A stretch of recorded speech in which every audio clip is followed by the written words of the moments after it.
Aujourd'hui, la lettre que nous allons voir, c'est la lettre R en français et en arabe. Aujourd'hui, nous allons voir la lettre R en arabe. Donc, lorsqu'on a R en arabe, on appelle ça Ra.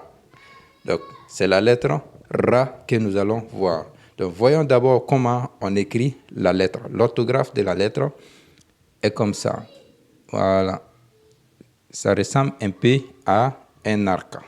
Donc, voici l'orthographe de la lettre Ra. Donc, je reprends encore une deuxième fois. Ra.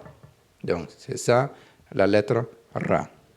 Maintenant, la lettre Ra, elle aussi, comme toutes les autres lettres de l'alphabet arabe, elle change de forme en fonction de leur emplacement dans ces mots.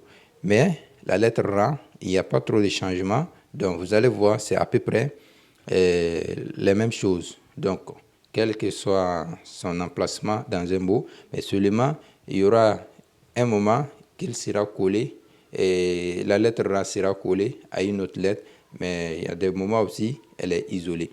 Donc, maintenant, voyons la forme isolée de la lettre Ra ici. Donc, c'est cette forme-là.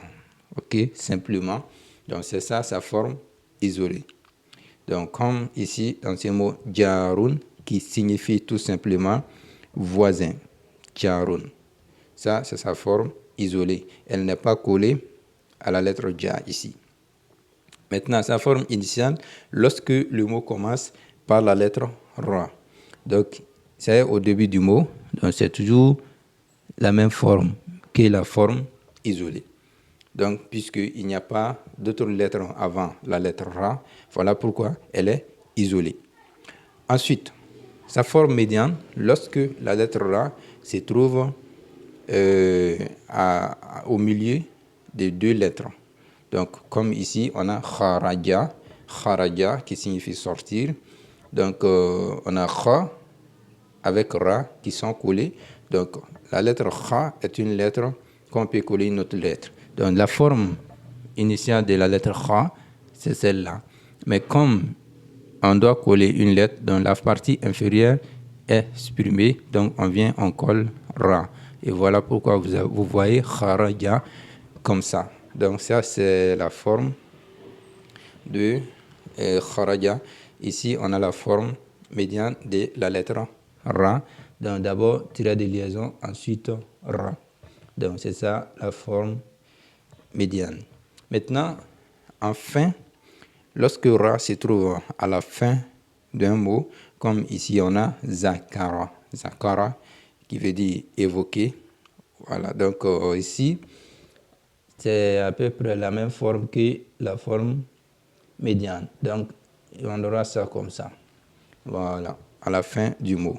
Donc, donc il n'y a pas assez de complications au niveau de la lettre Ra.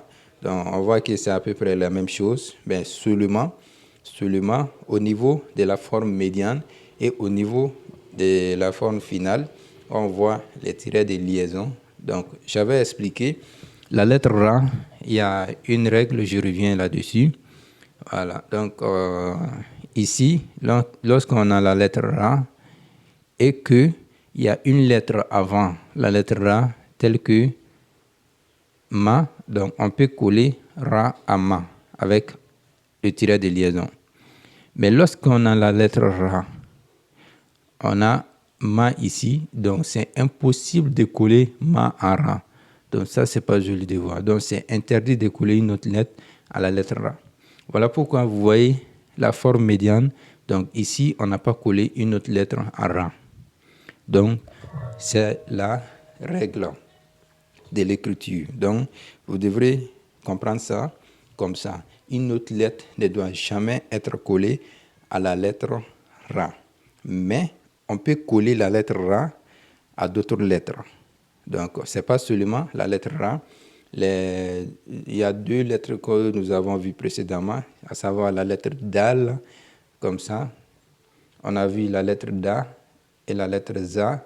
Donc, eux aussi, on ne peut pas coller une autre lettre à ces deux lettres, mais elles peuvent être collées à une lettre qui est avant elles.